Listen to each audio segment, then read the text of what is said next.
ರೂಪಲಿ ಗೌರಿ ಗಂಗೆ, ಬಣ್ಣ ಬಣ್ಣದ ಚಿಟ್ಟೆ ಹಂಗೆ, ನೋಡೋಕೆ ಸಾಲಾಗಿಲ್ಲ ಎರಡು ಕಣ್ಣು.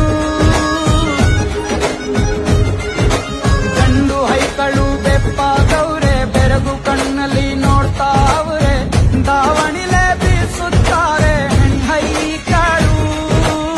ರೊಟ್ಟಿ ಊಟ ಉಣ್ಣಂಗಿಲ್ಲ, ಹಬ್ಬದೂಟ ತಳ್ಳಂಗಿಲ್ಲ, ಗಂಟ ಜಗಳ ಆಡಂಗಿಲ್ಲ ನಮ್ಮ ಊರಲ್ಲಿ.